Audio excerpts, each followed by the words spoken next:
Maverick Ahamnisi at Mark Barroca nagka-pisikalan with stunning look pa. Nagkabardagulan din nga depensa at napaka-pisikal ng laro ang dating magkakampi sa gilas na sina Stand at Abueva.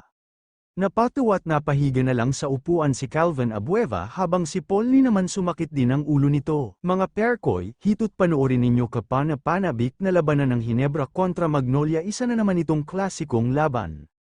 Ayun nga simula ng laro, binastos dunk nga ni Japit Aguilar ang pasa mula kay Thompson, nagmukhang kawawa tuloy ang nakabantay sa kanya.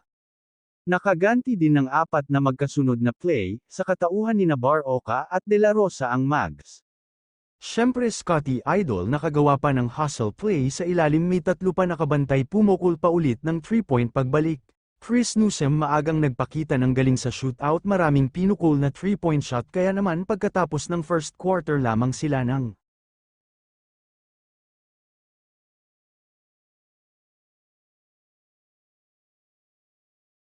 Ralph ko naman tumira ng 3 pasok, kaya naman aabot na sa 8 puntos na kalamangan hanggang sa maging double digit na. Nang di mapigilan ni Abueva si Stand sa harapan niya at napa-flex pa sa sobrang intense. Patuloy din sa paggawa ng puntos si Ralph Ko, kaya naman ang saya-saya ng mga fans ng Hinebra. Si Scotty naman, nagkakaroon pa rin ng pagkakataon magka-highlight ng laro sa kanyang ankle breaker at hayop na rebound. Tapos ang first quarter, baon kaagad ng 11 points ang Mags sa score na 28-17.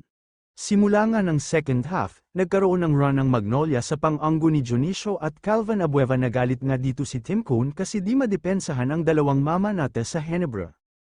Nagkakaroon din ulit ng game highlight si Aguilar, galing naman sa pasa ni Ralph Ko, wala man lang nakapalag na harangin si Japit.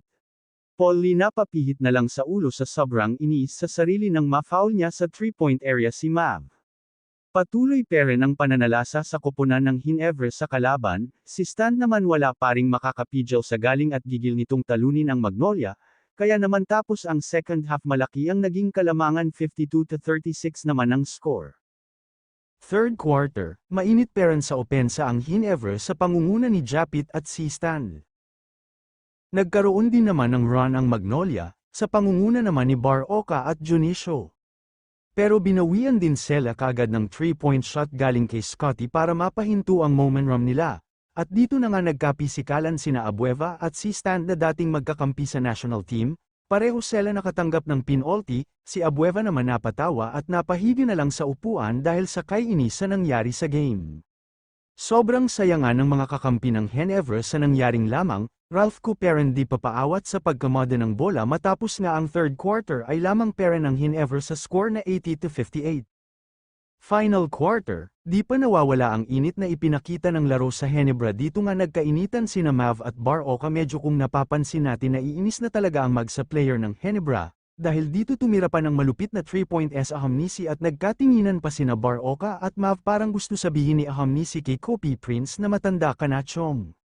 At yun mga perkoy, wala na talagang nagawa pa ang Magnolia kundi tanggapin ang katotohanan na talo talaga sila sa koponan ng Hinebra, advance nga sila patungo sa bakasyon at mag-ensayo para sa susunod na season. Perkoy, kung bago ka pa lang sa aking munting channel, mag-subscribe ka na para updated ka sa mga bago kong video.